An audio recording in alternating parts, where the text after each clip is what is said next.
오늘 함께 나눌 말씀의 제목은 마라에 있을지라도. 다 같이 함께 따라할까요? 마라에 있을지라도.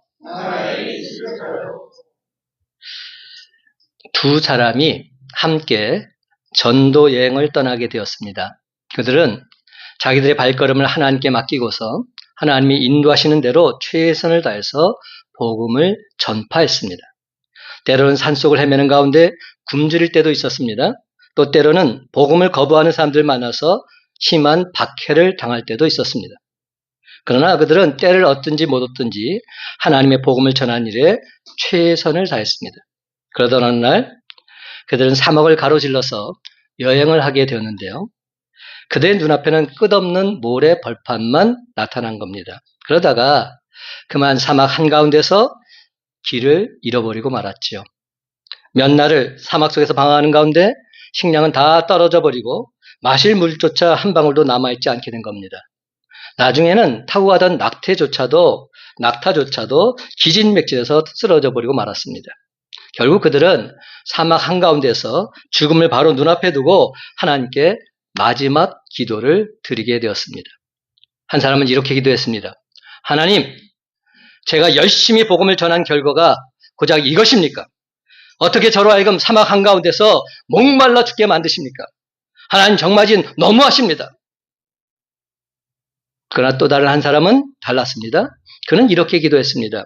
하나님, 이제 이곳에서 저의 모든 복음 사역을 마치게 하시고 하나님께서 저를 위해 예비해 주신 영원한 본향으로 인도해 주시니 진심으로 감사를 드립니다. 하나님 감사합니다. 첫 번째 사람은 하나님께 원망 섞인 기도를 했지만 두 번째 사람은 죽음을 눈앞에 두고서도 감사의 기도를 드린 겁니다. 그런데 그들이 기도를 끝나고 났을 때 뜻밖의 기적이 나타났습니다. 얼마 떨어지지 않은 곳에 종려나무 몇 그루가 보였던 것이지요. 그것은 바로 사막에 있는 오아시스였습니다. 그것은 종려나무를 바라보면서 길을 쓰고 구워서 달려갔습니다. 그들이 종려나무 밑에 이르렀을 때 거기에는 조그만 웅덩이 하나가 있었습니다. 그런데 물은 거의 다 말라버리고 겨우 한두 모금 정도 남아있을 뿐이었습니다. 그것을 보면서 또 첫 번째 사람은 원망 섞인 말을 합니다. 하나님, 이왕 물을 주시려면 많이 주시지. 이 적은 물을 가지고 도대체 어떻게 저희 가란목을 다 죽일 수 있단 말입니까? 하나님 너무하십니다. 그러나 두 번째 사람은 달랐습니다. 하나님, 비록 적은 물이지만 이 물을 가지고 저의 가란목을 조금이라도 죽일 수 있게 되어서 감사합니다. 마지막으로 한 번 더 힘을 내서 하나님께 기도할 수 있게 해주니 정말로 감사합니다. 첫 번째 사람은 매사에 불평이었습니다. 이래도 불평, 저래도 불평, 이래도 원망, 저래도 원망. 항상 불평과 원망 섞인 말만을 했습니다. 그러나 두 번째 사람은 그 어떠한 경우에도 범사에 하나님께 감사를 드리고 있습니다. 사랑하는 성도 여러분, 우리의 모습은 어떠합니까? 불평과 원망 속에 살아가십니까? 그렇지 않으면 범사에 하나님의 은혜를 생각하면서 감사하며 살고 계십니까? 여러분, 우리들이 신앙생활하는 데 있어서 반드시 담대함이 필요합니다. 어떤 담대함일까요? 하나님께 모든 것을 맡기면 하나님께서 나를 반드시 책임져 주실 줄 나는 믿습니다. 이런 담대함입니다. 어떤 경우를 한다 할지라도 하나님께 모든 것을 맡겼다면 하나님께서 나를 결단코 버리지 않으시고 나를 완벽하게 책임져 줄 줄 나는 믿습니다. 이런 담대함이 우리에게는 있어야 할 것입니다. 설사 하나님께서 지금 우리를 부르신다 할지라도 안 가려고 발버둥 치지 마시고 기꺼이 하나님 앞에 나아갈 수 있는 담대함이 우리에게 있어야 할 것입니다. 온 천지 만물의 주인 되신 하나님이 계신 천국, 바로 그 천국과 괴로움 많은 이 세상 어찌 단순 비교할 수 있단 말입니까? 비교조차 할 수 없습니다. 오늘 본문에 나타난 이스라엘 백성들에게는 신앙의 담대함이 없었습니다. 그들은 바로 사흘 전에 하나님의 전적인 은혜로 홍해를 마른 땅과 같이 건넜던 자들입니다. 오늘 말씀 본문 22절 이렇게 시작하고 있어요. 잘 들어보세요. 모세가 홍해에서 이스라엘을 인도하며 그들이 나와서 수르 광야로 들어가서 거기서 사흘 길을 걸었더니 물을 얻지 못하고. 여러분, 이 말씀을 잘 묵상해 보십시오. 이 말씀을 역으로 한번 잘 생각해 보십시오. 이 말씀을 역으로 생각해 보면 이스라엘 백성들이 홍해바다의 기적을 체험한 지가 사흘밖에 안 됐다는 겁니다. 홍해바다에서 그들이 나온 지가 사흘길입니다. 사흘길을 걸었더니 물을 얻지 못했다고 말합니다. 3년이 아닙니다. 3달도 아닙니다. 단지 3일입니다. 이것이 우리의 모습일 수 있어요. 하나님의 전적 은혜를 체험했습니다. 하나님의 기적을 목도했습니다. 근데 그것이 사흘밖에 가지 못하고 있는 거예요.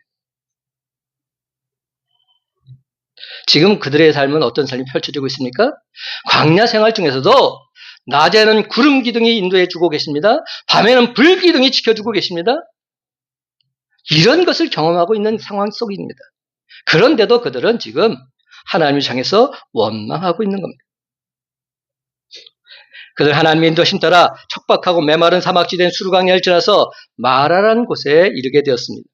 물론 그들은 사흘 동안이나 땡볕에서 행군을 했으니까 얼마나 힘들고 지쳤겠습니까? 목이 가랄 대로 가랬을 것입니다. 근데 다행히 마라에는 물이 있었던 겁니다. 그들은 너무나 반가워서 달려가서 그 물을 마시려고 했습니다. 하지만 이게 웬일입니까? 도무지 그 물맛이 써서 먹을 수가 없는 겁니다. 이렇게 물을 마시면 먹을만 해야 되는데 물이 써가지고 도저히 마실 수가 없는 거예요. 제가 성지순례 때 사해바다를 가서 수영하게 됐는데요. 저는 물을 좀 무서워하는 편이라서 첨부덕 하다가 물을 마시게 됐어요. 근데 그 사해의 물이 얼마나 쓰던지. 야, 도저히 이것은 정말로 먹을 수 없는 그런 물이었어요. 여러분, 염분이 많으면 물이 쓸 수밖에 없습니다. 이에 이스라엘 백성들은 모세를 향해서 원망하기 시작합니다. 여러분, 모세에게 무슨 책임이 있습니까? 모세가 그 물을 쓰게 만든 것도 아닌데 마치 그에게 모든 책임이 있는 것처럼 이스라엘 백성들은 모세를 괴롭히고 있습니다. 바로 그 순간 모세는 어떻게 했을까요? 이 부분이 참 중요합니다. 이스라엘 백성들과 맞서서 싸웠을까요? 아닙니다. 모세는 하나님께 부르짖었습니다. 하나님께 기도했습니다.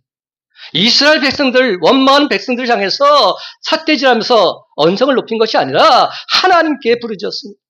하나님께 간절히 기도했습니다. 모세의 부르짖음 결단코 헛되지 않았습니다. 하나님 모세에게 한 나무를 지시하십니다. 모세가 하나님이 지시한 그 나무를 물 위에 던지니까 그 쓴물이 곧 단물로 바뀌어진 겁니다. 그래서 마침내 이스라엘 백성들은 가란 목을 온전히 죽일 수 있었던 것이지요. 그날은 하나님께서는 이스라엘 백성들이 너무나도 성급하게 원망하는 모습을 보시고서 일정한 법도와 규례를 가지고 이스라엘 백성들을 좀 더 훈련시켜야 되겠다 작정하십니다. 그런데도 불구하고 이스라엘 백성들이 언제라도 하나님 말씀에 순종하기만 하면 하나님께서는 때를 따라 도우시는 은혜를 풍성히 내려주시겠다 약속하십니다.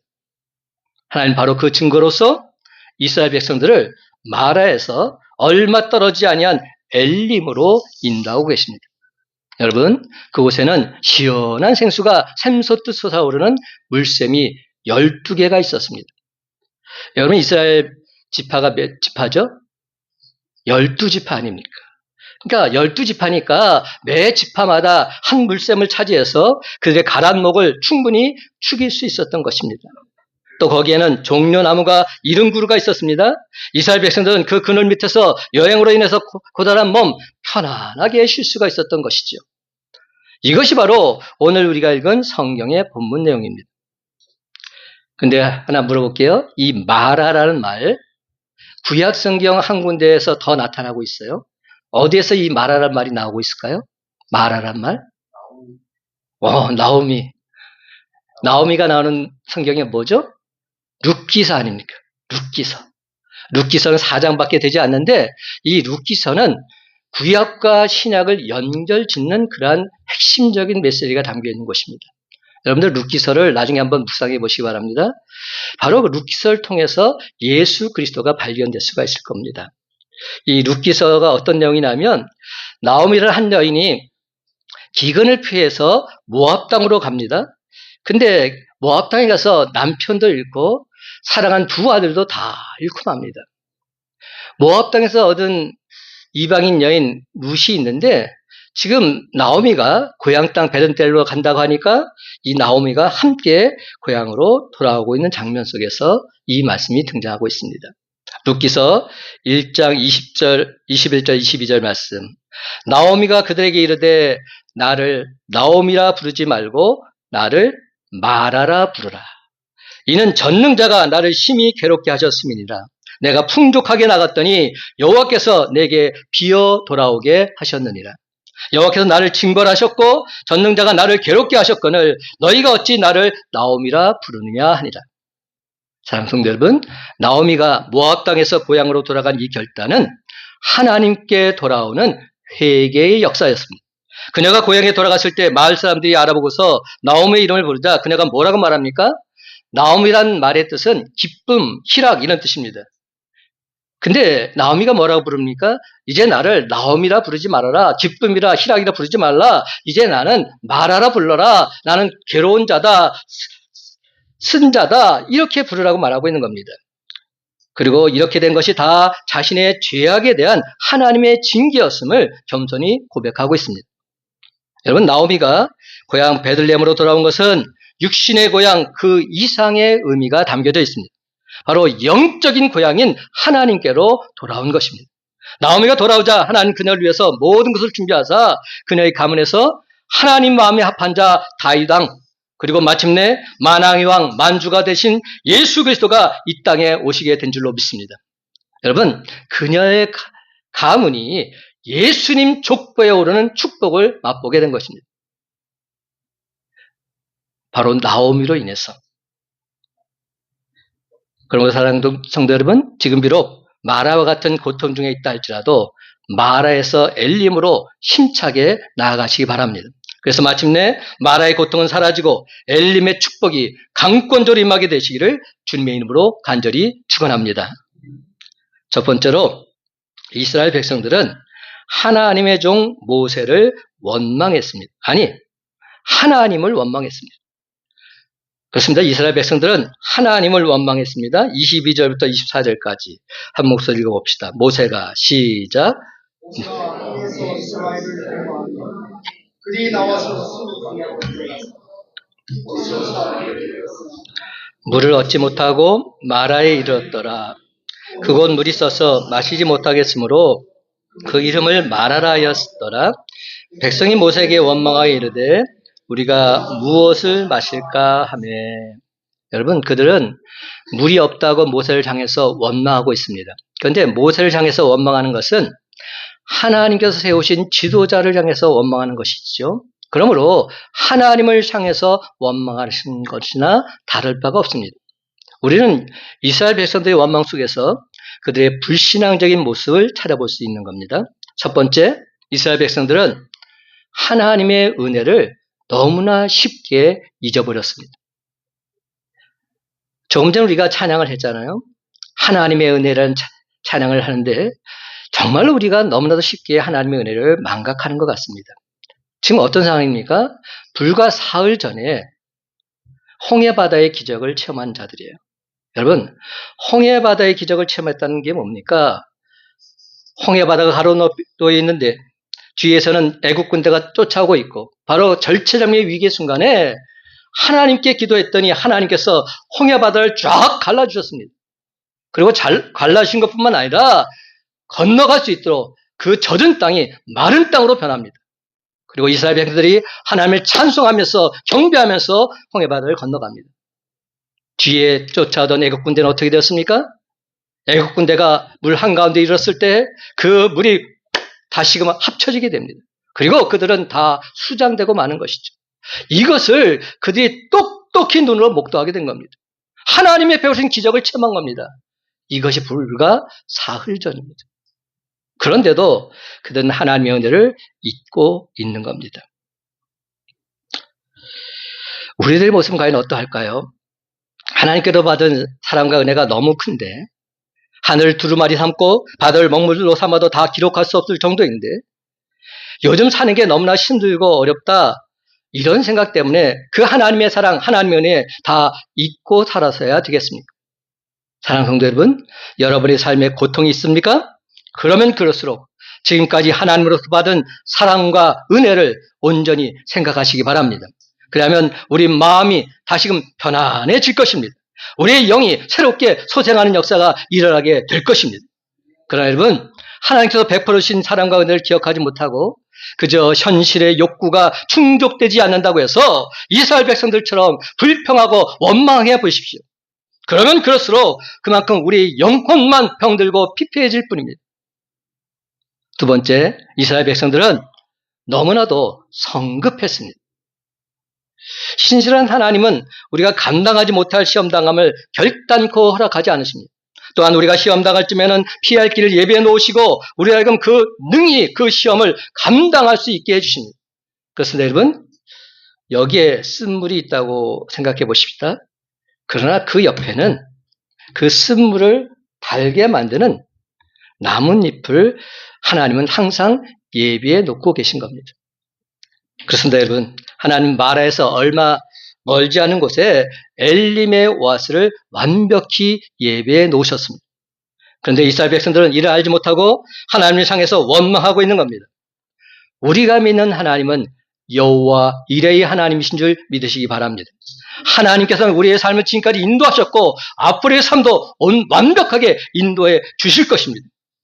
지금 여러분의 삶이 마라와 같이 고통스러우십니까? 사랑하는 성도 여러분, 조금만 더 참으시기 바랍니다.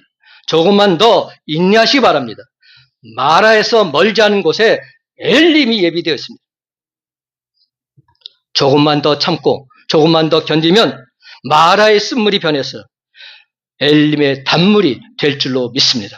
마라의 고통은 어느덧 사라지고 엘림의 축복이 우리 모두에게 강권적으로 임하게 될 줄로 믿습니다.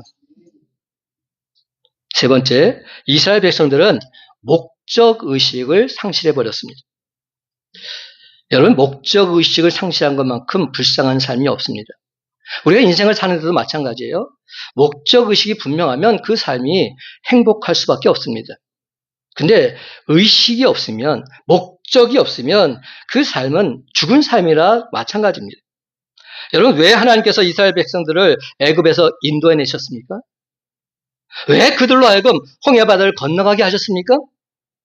수르 광야에서 목말라 죽으라고 그렇게 하신 것입니까? 마라의 쓴물이나 마시고 배탈나서 죽으라고 그곳으로 인도하신 것입니까? 아니죠. 결단코 아닙니다. 지금 비록 목마르고 고통스럽다 할지라도 하나님께서는 그들을 끝까지 책임져 주시고 끝까지 돌보아 주실 것입니다. 왜입니까? 수르 광야가 마라가 종착지가 아니기 때문입니다. 종착지가 수르 광야가 아니기 때문에, 종착지가 마라가 아니기 때문에. 그렇습니다. 이스라엘 백성들에게 지금 마라를 주신 것은 하나님께서 약속하신 최종 목적지, 적과 꿀이 흐르는 가나안 땅으로 그들 인도하시기 위함인 줄 믿으시기 바랍니다. 저들은 지금 적과 꿀이 흐르는 가나안 땅으로 나아가는 과정 속에 있어서 수르 광야를 경험하기도 하고 마라를 경험하기도 하고 있는 겁니다. 근데 이것이 정착지가 아닙니다. 우리의 정착지는 적과 꿀이 흐르는 가나안 땅입니다. 하늘나라입니다. 근데 이스라엘 백성들은 현실이 조금 어렵다고 해서 하나님 약속을 잊어버리고 말았습니다. 그들이 소망 가운데 바라봐야 될 축복의 땅에 대한 기대감마저도 불현듯 다 사라져버리고 만 겁니다.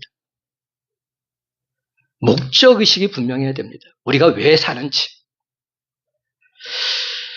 눈이 유난히 많이 내린 어느 겨울철, 새 어린아이가 눈 위에 발자국을 만들면서 재미있게 뛰어놀고 있었어요. 동네 어른이 그 모습을 보고서는 이런 제안을 합니다. 얘들아, 너희들 눈 위에서 한번 달리기 시합을 해보지 않겠니? 그 어른은 100m 정도 떨어진 곳에 말뚝 3개를 세웠습니다. 그리고는 아이들에게 이렇게 말합니다. 얘들아, 빨리 달리는 것도 중요하지만 그것보다 더 중요한 것은 눈 위에 발자국이 똑바로 나 있는 사람이 이기는 거란다. 드디어 출발 신호가 내려졌습니다. 첫 번째 아이는 뛰면서 계속해서 뒤를 돌아다 보는 겁니다. 왜 자꾸만 뒤를 돌아다 봤을까요? 자기의 발자국이 똑바로 나 있는지 안 나 있는지 그것을 확인하기 위해서였습니다. 두 번째 아이는 뛰면서 계속 곁눈질을 하는 겁니다. 곁눈질하면서 자유를 살펴보는 겁니다. 왜 그랬을까요? 다른 두 친구는 어떻게 뛰는지, 자기보다 빠른지 느린지 그것을 살펴보기 위해서였습니다. 그런데 세 번째 아이는 뒤도 돌아보지 않고 좌우로 겨늘지도 하지 않고 오직 앞에 있는 말뚝만 바라보면서 열심히 뛰었습니다. 경기가 끝났을 때 누구의 발자국이 똑바로 나와 있었을까요? 첫 번째 아이와 두 번째 아이의 발자국은 삐뚤빼뚤할 수밖에 없었습니다. 하지만 앞에 있는 말뚝만 바라보면서 뛰었던 세 번째 아이의 발자국은 똑바르게 나와 있었던 것입니다. 우리의 신앙생활도 마찬가지 아닐까요? 여러분, 뒤돌아보지 마시기 바랍니다. 이제 더 이상 애굽을 바라볼 필요가 없습니다. 세상 재미 그만 그리워하십시오. 또한 여러분, 우리 주변의 현실 더 이상 바라볼 필요도 없습니다. 다른 사람은 어떻게 하는지 생각할 필요도 없습니다. 모든 문제의 해결사이신 하나님만 바라보면서 힘차게 달려가시기 바랍니다. 그렇습니다. 하나님 우리를 위해서 예배해 주신 영원한 본향을 바라보면서 영원한 저 천국을 바라보면서 꿋꿋하게 줄다름치는 저와 여러분의 삶이 다 되시기를 예수님의 이름으로 간절히 축원합니다. 이스라엘 백성들은 너무나도 쉽게 하나님의 은혜를 잃어버렸습니다. 그들은 너무나도 성급했습니다. 그래서 목적의식을 다 상실해버렸습니다. 그러니까 물이 없다고 원망하고 불평할 수밖에 없었던 것입니다.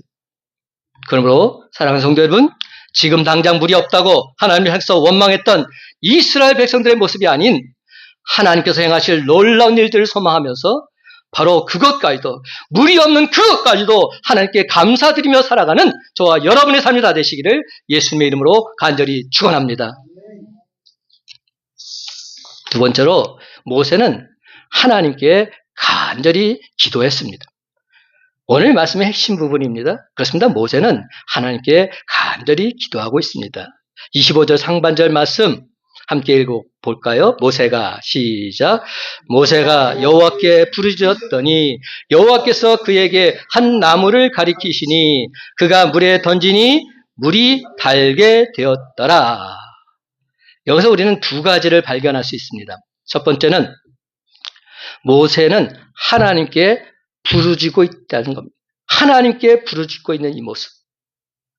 이것이 가장 중요한 모습입니다. 이스라엘 백성들은 마치 모세에게 모든 책임이 있는 것처럼 모세를 향해서 원망하기 시작합니다. 그렇다고 해서 모세는 이스라엘 백성들과 맞붙어서 싸우려고 하지 않습니다. 또 그들의 원망을 자기 가슴속에 묻어지지도 않았습니다. 그랬더라면 그는 아마도 화병이 생기고 말았을 겁니다. 모세는 하나님 앞에 무릎을 꿇고 있습니다. 하나님께 부르짖고 있습니다. 하나님께 내 모습을 있는 그대로 드러내고 있습니다. 그는 그렇게 해서 그 문제를 온전히 해결함 받았던 것입니다. 여러분, 원망은 문제 해결에 아무런 도움이 되지 않습니다. 오히려 그 문제를 더욱더 어렵게 만들 뿐입니다. 그러나 우리의 기도는 그 문제를 피는 해결 열쇠가 되는 줄 믿으시기 바랍니다. 그렇습니다. 기도에는 응답이 있습니다. 기도에는 하나님의 축복이 있습니다. 사랑하는 성도 여러분, 신구약 성경을 막론하고 성경 속에 나오는 인물 중에서 하나님께 부르짖어서 하나님으로부터 버림받거나 외면당한 사람이 있을까요? 없습니다. 아무도 없습니다. 누구든지 하나님께 부르짖으면 환난 가운데서 구원함을 받았습니다. 모든 문제를 해결함 받았습니다. 죄인이 하나님께 부르짖으면 하나님은 주홍빛보다 더 붉은 그의 죄를 흰 눈보다도 더 희게 씻어주셨습니다. 그 어떤 문제도 하나님께서는 다 완벽하게 해결해 주셨습니다. 병든 자가 하나님께 나와 부르짖을 때 하나님 그들의 병을 고쳐주셨습니다. 여러분, 우리 하나님께서 못 고칠 병이 무엇이 있겠습니까? 육신의 병도 마음의 병도 영혼의 병도 다 고쳐주십니다. 그렇습니다. 하나님의 치료하시면은 중단이란 있을 수 없습니다. 마감이란 있을 수 없습니다.